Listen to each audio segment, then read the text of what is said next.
Hello everyone, welcome back to FinMeUp. Today we are privileged to be here with David Shapiro. I've been following him for years, so it's such a privilege to have him here. Welcome, David.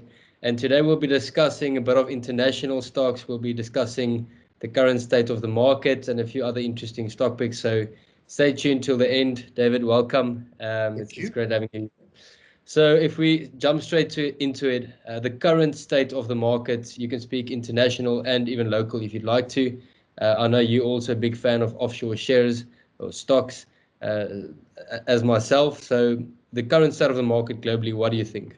So just, on that, many people ask me, they say, oh, I believe you anti-South Africa, you anti the South African market. That's not true. What in defining my strategy, and I only see one global strategy. I haven't got a South African strategy and this strategy. To me, everything's open. And I say, I've always tried to be very simple about our choice of stocks. And I say, I just want to buy what I think are the best, 20, 25 stocks. If you're very rich, 30 stocks, if it's a big portfolio in the world. And what are they? And if a South African company can make the cut, yes, I'd include it. And so I'm quite a conviction buyer. I don't believe in having 1,000 shares like in an ETF. If you've got a whole basket of ETFs, you end up with 2,000 shares or whatever it is. I always say, what's number 2,000? What is it? 0.001%. So I like to keep it tight, and it's buying only 20 or, call it 20 to 30 stocks. And I'm saying if a South African company can fit into that and meet the criteria that I look for, then great, we'll put it in. But otherwise, yeah, it is it's mainly offshore, and I think there's wonderful opportunities. I'm a growth investor, and I love to look at businesses that are going to define where we are in the next 5 to 10 years. How are we going to live? What are we going to be doing? Which are the companies that we're going to use and spend our money on? So that's what defines me. So even as we go into this period now, which is a transition period, we're coming out of the pandemic. Believe me, we are coming out of it, even though it doesn't feel like that. Medical technology is getting better. We're coming up with the medicines, we're coming up with the vaccines, whatever we need, and we're moving into a post-pandemic world, which I think is going to be different because, as I say, this has been a great year financially, but mentally it's been a devastating year, emotionally, physically. So we're going into, I think, a reset kind of decade. And I think with the technological advancements that we're seeing, I still think they're very, very good opportunities. Just to qualify that, yes, we're seeing inflation rear its head. Higa, did you buy a car this year? You did? Okay. Well, then you killed my case, because what I'm trying to say, or have you got kids at school? No, I don't. But actually, the call was end of last year, so it wasn't this year. Now, why I say that is that, when I look at the inflation basket, you actually say, hold on a sec, a lot of those things don't really apply to me, although I'm being lumped in with the same kind of thing. If a car price went, I didn't buy a car because I'm stuck in the corner here. I'm stuck in a corner of my apartment or my flat here, and I can't do anything. I just sit looking at a screen. So, when I think of inflation, it doesn't really, the basket doesn't really hurt all of us. But those topics are going to keep coming up. Rates will start rising, which is a good thing. We're getting back to some kind of normal life, but that doesn't mean that equities are going to fall in a heap and not perform. They might not perform in line with their earnings growth, but they'll perform. And so I still think that earnings is a place to be, and I still think we're going to have a pretty decent year. Yeah, definitely.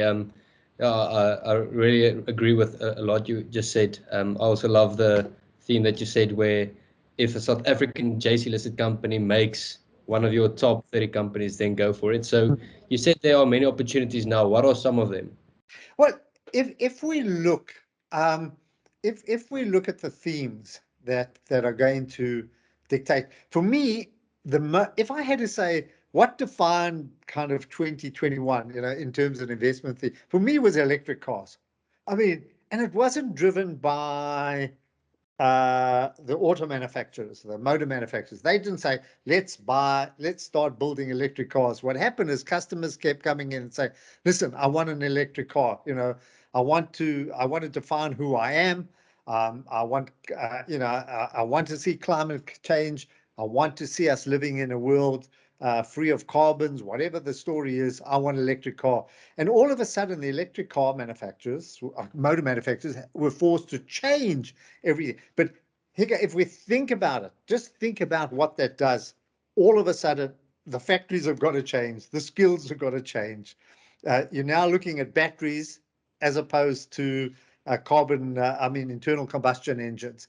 You're looking at petrol stations going, it's now an electric That's charge. that's also that's also why I love semiconductors, Yeah, because they're in there you the middle are. of all of this. Exactly. So don't ignore it. One of my best companies, a company I love and still continue to buy, is a company called ASML, which is this company in the Netherlands that makes the machines, that makes the semiconductors. You can't make semiconductors without them. It's almost a monopolistic company. And, the Hollanders, I don't want to use the word Dutchman because that sounds a bit derogatory in the South African sense, but the Hollanders or people from the Netherlands. I'm trying to get around this. I'm trying to be PC, but they're quite dour. I mean, you don't see them parting or being very open-minded and exuberant. When they say things, they're very controlled.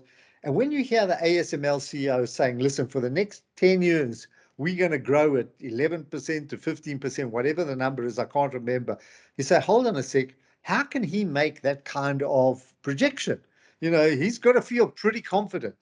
So if you take what he says, and he's not going to lie, he's not going to lie to everybody, and you think, hold on a sec, the demand for chips is going to grow at that kind of level because he's selling those machines. Boy, this is an industry you have to invest in. So you're 100% right in terms of, the semiconductors, you can buy them blind.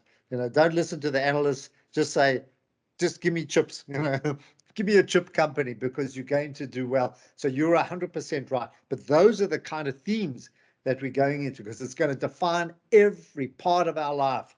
We're going into the other thing is 5G as well. We haven't even built that in yet. What it's going to do to our lives and how it's going to just change everything because we're talking about a different power of transmission. And when you get that level, it means that everything you're holding in your hand, your phone or your computer, whatever it is, it's just defunct. Yeah, You're a basically, Luddite. the You're in the Frederica metaverse age, is you're on an Volkswagen. So I think this is the kind of thinking. I think the other thing, just quickly, because you're getting the gist of what we're saying, is the medical theme. I think the pandemic has taught us a lot. It's just taught us we don't want to go into this situation. We don't want a virus to break out again where our hospitals are short, our skills are short, our testing equipment short, our medication short. We don't even know how to distribute vaccines. I'm talking globally, not South Africa. I mean, globally, it's been a mess, and we didn't cooperate with anybody. We all kept it to ourselves. We didn't want to share. So I think a lot of thinking is going to be, a lot of rethinking in medical themes. So those are just to give you an example. I mean, we can keep going on to the luxury side and a whole lot of other stuff where I feel is going to dictate and dominate investment opportunities. Yeah, no, there's so many exciting things happening, and this next decade will be very interesting. The metaverse, cryptocurrencies, medical equipment, Yep. genomics, Yep. semiconductors, electric cars, everything goes on. So getting to some specific companies, specific stock picks, if you can name some of the companies that you really like going into 2022, so your 2022 stock picks almost. We're reviewing where we are at the moment. By what I mean, I'm saying I like to go through um, those kind of companies that we're already, that we're in and saying, are they still relevant? But I want to start with the enablers. Don't ignore, and here's another big story. Don't ignore the big platforms. Don't ignore the Facebooks, the Googles, the Amazons, the Microsofts, companies who are number one, providing web services, but also providing the infrastructure that we can, that we can use. So I still like those. I maintain that, the alphabets and so on, and I still think that remains a very dominant theme from my point of view. So I'm not selling them. I'm staying with Alphabet. I'm staying with Amazon. I'm staying with those companies.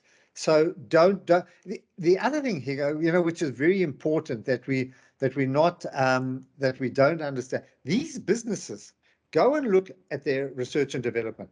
Go and look at what they put back into the market.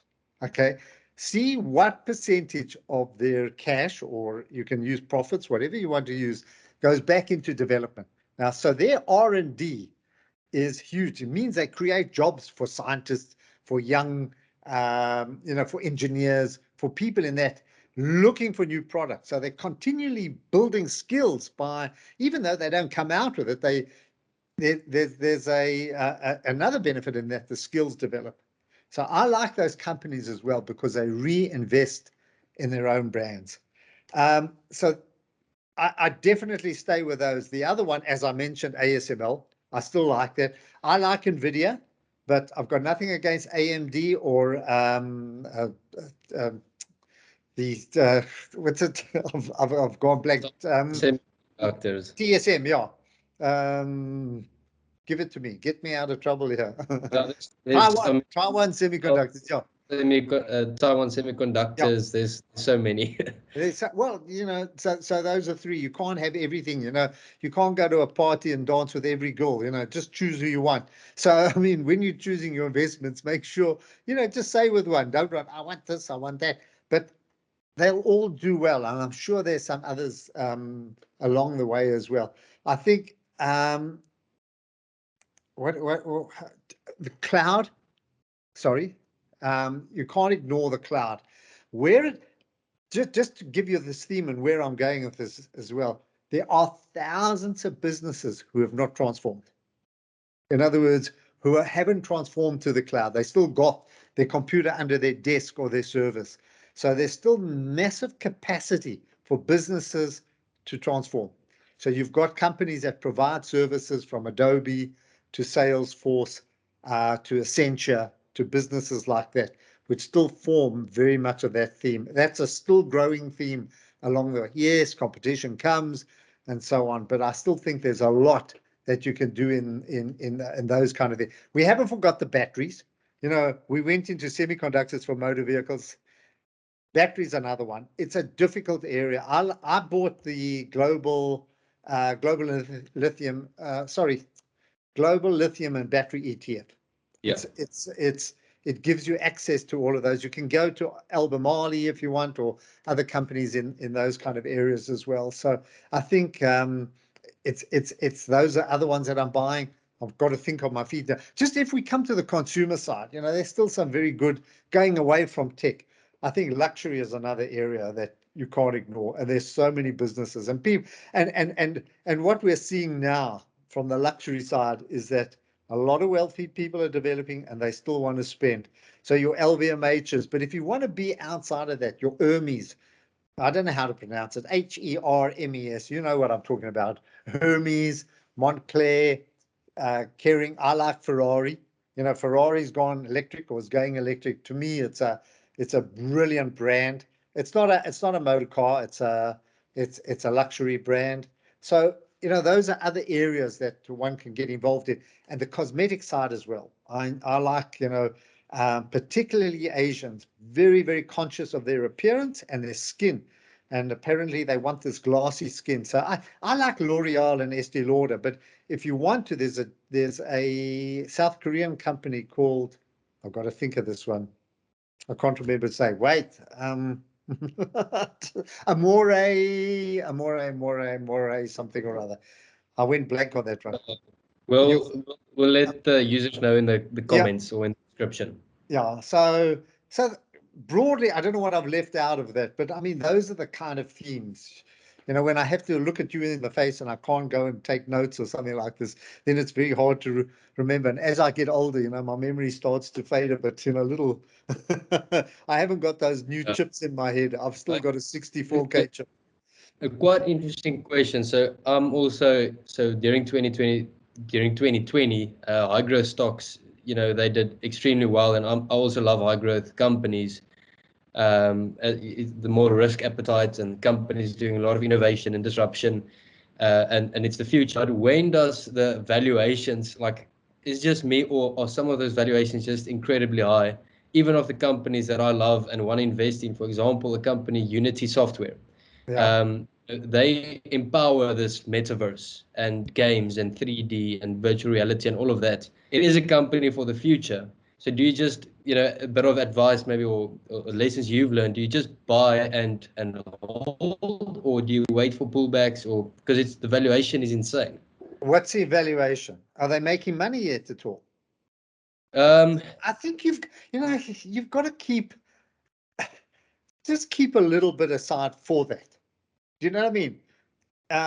Don't build your whole portfolio around those businesses, but just have something, just have an investment in that. You know it, you like it, your instinct tells you to buy it, you know, until the story doesn't prove what you've got to.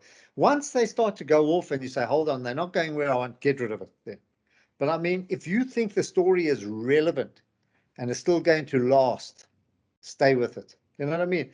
So what I'm trying to say is always put aside a certain amount of your portfolio for those kind of businesses. You know, build your own ETF of what you think those businesses, but don't be influenced by what I call this the pimply young CFAs, you know, with all their spreadsheets and their fancy metrics and that. Good companies will justify where they are. So, you know, yeah, go for it. Know the yeah, story, no, know management, you know what I mean? And follow it. You would never have bought Amazon. You know, we would never have bought Facebook in the early stages. We would never have bought those businesses because of the same reason. But you know, I remember my sister-in-law, my son in Australia is he's a journalist, and he's a very successful journalist, and he just wrote a book on a company called you know, Afterpay, buy now, pay later. You know, they introduced it, buy now, pay later. In other words, we haven't got time to go through the whole thing, but it was a very successful. They bought by Square. You know, it's one of the biggest deals. Now, my sister-in-law, I mean, my daughter-in-law, who's a graphic designer, she used to look at this business and she would say to my son, this is going to be a great company. You know, look at this. I know my friends are using it, etc. And he looked at it, and him being a financial analyst just kind of ignored it.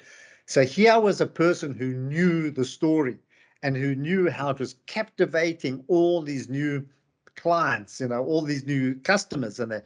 And she said to him, buy it now, you know, buy it. It's going to be a good company.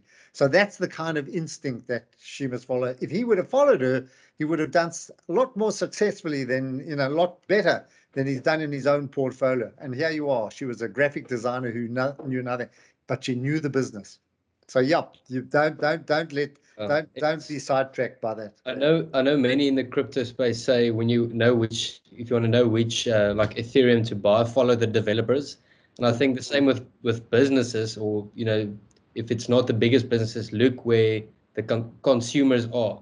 Yeah, I remember with Purple Group, when it was still 33 cents, all of my friends started using easy equities within the space of a few months. yeah, And I was like, yes, you know, people are using it, but I'm not the best mathematician and CFA, whatever. So I was just, you know, people are using easy equities. Obviously, their revenues must grow. So there's yeah. always the sides to the story, and the smart mathematicians also make money. So I guess there's a space for everyone, which is interesting.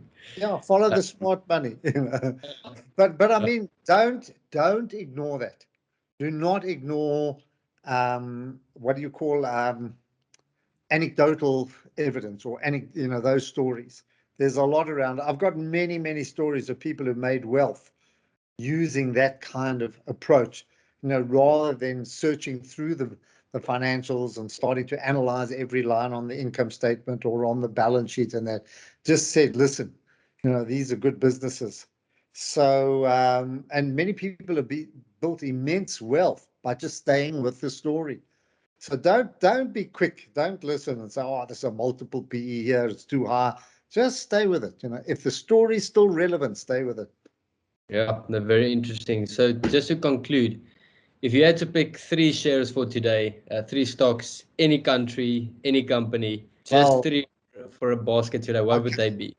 for a basket, I love Ferrari. That covers 2.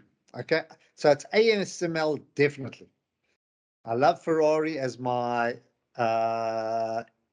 auto because men have got little brains, and as soon as they've got money, they've got to go buy a fancy car, and I mean, they don't care what they pay for it. They've got to brag.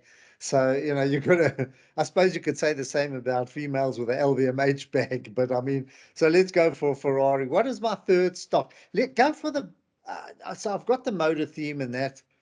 Probably, I'm trying to think something in the medical, and I want to pick. You know what I'm going to go for? The cosmetic company. I'm going to go for Estee Lauder. Yeah, I'll go for Estee Lauder. But I could give you 20 stocks. You're just forcing me to buy 3.